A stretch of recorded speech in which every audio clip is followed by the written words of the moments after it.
ወንድሞች እህቶች አሁንም ደጋግሜ ነፍሴንም እናንተንም የማስታውሰው የተፈጠርነው ለአምልኮ ነውና አምልኮን በአግባቡ ከመፈጸም ምንም አይነት ጉዳይ ቢዚ ሊያደርገን አይገባም።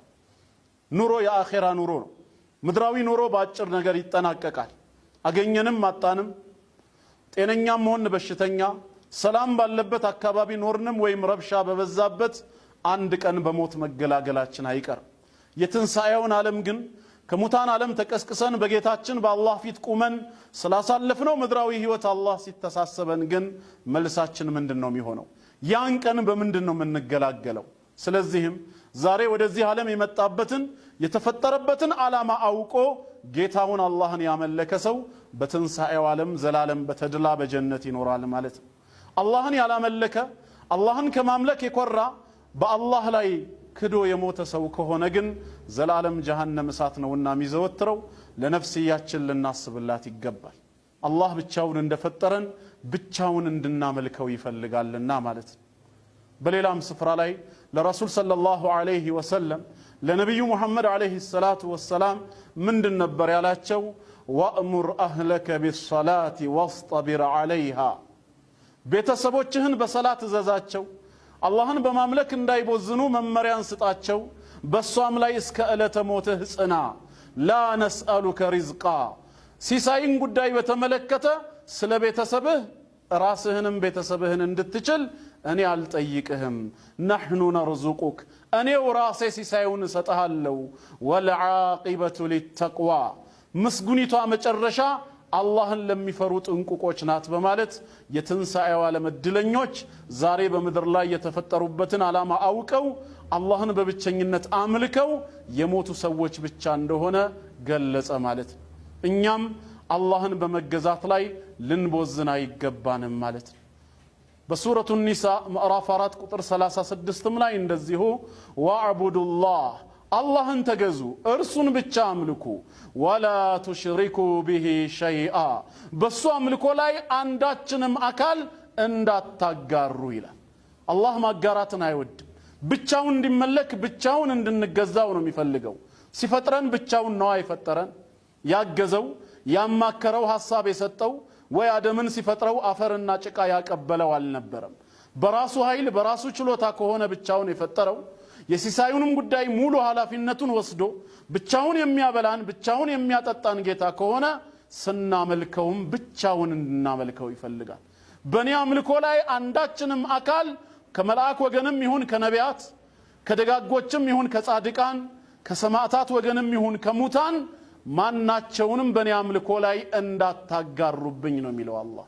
ማጋራትን በፍጹም አይወድም አላህ።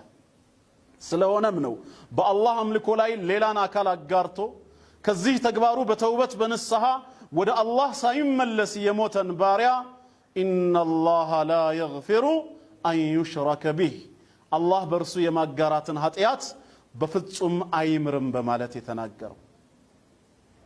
ስለዚህም ወደ አላህ ተመልሰን ሁላችንም በቀሪ ህይወታችንና እድሜያችን አላህን ብቻ ልንገዛ አላህን ብቻ ልናመልክ ይገባናልና ማለት ነው። ሱረቱል በቀራ ቁጥር 21 ላይ ጌታችን እንዳዘዘን ያ አዩሃ ናስ፣ እናንተ ሰዎች ሆይ እዕቡዱ ረበኩም አለዚ ኸለቀኩም፣ ያ እናንተን የፈጠራችሁ የሆነውን ጌታ አላህን ተገዙት አምልኩት። አላህ ማለት እናንተን ብቻ ሳይሆን ወለዚነ ሚን ቀብሊኩም፣ እነዚያንም ከናንተ በፊት የነበሩትንም ቀደምት አያቶቻችሁን ቅም አያቶቻችሁን እስከ አደም ድረስ ያሉትን ሁሉ የፈጠረ ጌታ ነው። ስለዚህ አላህ የሁሉ ፈጣሪ ነውና ይሄን ጌታ ተገዙት ይላል። አላህን መገዛት ቋሚ ስራችን መሆን አለበት ማለት ነው። የተፈጠርነው ለአምልኮ ነውና።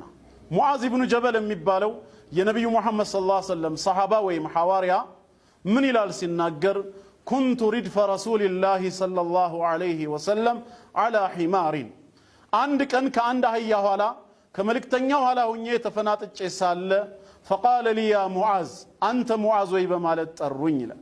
ቁልቱ ለበይከ ያ ረሱለላህ፣ አቤት አንቱ የአላህ መልእክተኛ ሆይ ስላቸው ቃለ አተድሪ ማ ሐቁ ላህ ዐለ ልዕባድ ወማ ሐቁ ልዕባድ ዐለ ላህ ዐዘ ወጀል፣ አላህ በባሮቹ ላይ ያለው መብቱ ምን እንደሆነ ባሮችም በአላህ ላይ የሚኖራቸው መብት ምን እንደሆነ ታውቃለህን ሲሉኝ ቁልቱ አላሁ ወረሱሉሁ አዕለም አላህና መልእክተኛው የበለጠ ያውቃሉ እኔ አላውቅም ስላቸው ቃለ ሐቁላሂ ዐላ ዒባዲሂ አን ያዕቡዱሁ ወላ ዩሽሪኩ ቢሂ ሸይአ አላህ በባሮቹ ላይ ያለው መብቱ ምንድነው እሱን በብቸኝነት እንዲያመልኩት በብቸኝነት እንዲገዙት ነው ሲያመልኩትና ሲገዙት በሱ አምልኮ ላይ አንዳችም ነገር እንዳያጋሩበት ነው ይህንን ካደረጉ وحق العباد على الله عز وجل أن لا يعذب من لا يشرك به شيئا بالله أملكه لا عندكم سيقرأ اللهن بتشان داملك اللهن بتشان دتجزا يموتون باريون بجهنم سات لايك أتاونو جنة اللي ستاونو بمالت نجروت مالتنا إن يوم زاري يمشرشا قبلنا على ماتشن بمشي عالم يا اللهن جنة بماجنيت كجهنم سات مدان كهونا ብቸኛው የመዳኛ መንገድ አላህን በብቸኝነት ማምለክ ይሄ ነው የተፈጠርንበት ዓላማ ከሰዎች መካከል አላህ ሰዎችን መርጦ የመረጣቸውን ሰዎች የነብይነትና የመልእክተኝነት ማዕረግ ሰጥቶ ወደ ህዝቦቻቸው ነብይና መልእክተኛ አድርጎ ሲልካቸው የመጀመሪያ ጥሪና ስብከታቸው አላህን በብቸኝነት ተገዙ ከሱ ውጭ ሌላ የለም የሚል ቁርአን በሱረቱል አንቢያ ማዕራፍ 21 አንቀጽ 25 ላይ ነቢያት በተቀላላ ለዚህ ዓላማ እንደተላኩ ሲናገር ጌታ አላህ ምን ይላል ወማ አርሰልና ሚን ቀብሊከ ሚን ረሱል ካንተ በፊት ከመልእክተኛ አንድንም አላኩም ይላል አላህ ኢላ ኑሂ ኢለይህ ወደዚህ መልእክተኛ ራእይን ባወርድለት እንጂ እንዲሁ ያለ በባዶ ራእይ የተላከ የለም ያም የሚወርድለት ራእይ ምን የሚል ነበር أنه لا إله إلا أنا فاعبدون إنه كأني بستكر بأونة من ملك أملاك إلا منا أنين ببتشنينت تجزاني بمالت رأي باوردلت إنجي إيه رأي سايوردلت وحي سايمت علت نبينا ملك تنياهون ويتلاك عندم يلم نميرو يتلاكوت النبيات بتقل الله سيستمروا ينبروا الله ببتشنينت من ملك ندال لبتنا ومالت سورة النحل مأراف 16 أنكس 36 ملاي بدقامي ولقد بعثنا في كل أمة رسولا برقتم بيهزبه الله ملك تنيوچين لكاتشو الله إلى القيتا الله سلكاتشوهم أن يعبدوا الله اللهم ببتشنين التقزو واجتنبوا الطاغوت طاغوتاتن كمجزات راقوا بمالت يستمروا زندان طاغوت مالت كل ما عبد من دون الله كالله وجي يتملك كالله وجي أملكو يقربلت كل مالتهم لملك ميقباو عند الله ብቻ ነው በማለት ነቢያት ሁሉ አስተምረዋል የነቢያት ጥሪያቸው ይሄ ነበር ኑህ አለይሂ ሰላም የመጀመሪያው ረሱል የመጀመሪያው የአላህ መልእክተኛ በመድር ላይ የተላከው ወደ ህዝቦቹ ሲላክ قال يا قوم اعبدوا الله ما لكم من اله غيره ህዝቦቼ ሆይ አላህን በብቸኝነት ተገዙ እርሱም ብቻ አምልኩ ለናንተ ከአላህ ሌላ የሚመለክ አምላክ የላችሁም ነው ያላቸው ሌሎች ነቢያትም ይሄንኑ ትምህርት ነው ያስተማሩት ነብዩ መሐመድም ሰለላሁ ዐለይሂ ወሰለም የአላህ ውዳሴ ሰላሙን በረከቱን በሳቸው ላይ ይሁን ዚል መጃዝ በተባለው ሱቅ ላይ ሲያልፉ የመጀመሪያ ጥሪያቸው በመካ ከተማ